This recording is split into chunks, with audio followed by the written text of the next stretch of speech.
1,10,000-ഓളം vote ലഭിച്ചിരിക്കുന്നതെന്ന് പറയുന്നത് വലിയൊരു സംഖ്യ തന്നെയായിട്ട് ഞാൻ കാണുകയാണ്. തീർച്ചയായിട്ടും ആ വോട്ട് രേഖപ്പെടുത്തിയിട്ടുള്ള ഓരോരുത്തരോടും ഞാൻ ഈ ഒരു അവസരത്തിൽ നന്ദി അറിയിക്കുന്നു.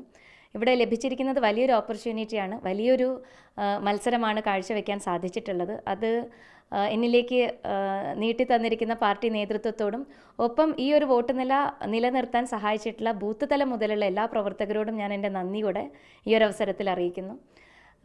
ഇവിടെ പ്രവർത്തനത്തിന്റെ ഒരു തെരഞ്ഞെടുപ്പ് പ്രചാരണത്തിന്റെയും ആ ഒരു പ്രവർത്തനത്തിന്റെ ഒരു റിസൾട്ട് ആയിട്ടാണോ കാണുന്നത്?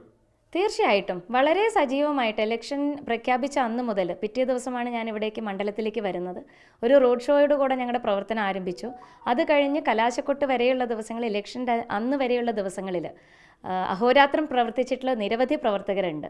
അവരുടെ ഒരു ആത്മവിശ്വാസത്തിൻ്റെ പുറത്ത് തന്നെയാണ് ഞങ്ങൾക്ക് മുൻപോട്ടുള്ള പ്രചോദനവും ലഭിച്ചിട്ടുള്ളത്. അതുകൊണ്ട് ഈ ഒരു 1,10,000 വോട്ട് എന്ന് പറയുന്നത് തീർച്ചയായിട്ടും ഞങ്ങളുടെ പ്രവർത്തകർക്ക് അർഹിക്കുന്ന ഒരു വോട്ട് തന്നെയാണ്.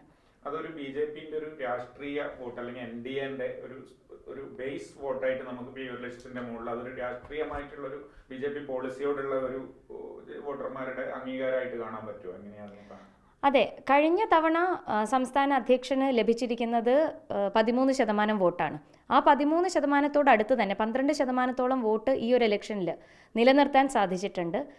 ഒരുപാട് വിഷയങ്ങൾ, കേന്ദ്ര സർക്കാരിനെതിരായിട്ടുള്ള രൂക്ഷമായിട്ടുള്ള ഒരുപാട് വിമർശനങ്ങൾ LDFും UDFും ഈ പ്രചരണത്തിന് മുൻപോടിയായിട്ട് തന്നെ കൊണ്ടുവന്ന ഒരു സാഹചര്യമുണ്ടായിരുന്നു.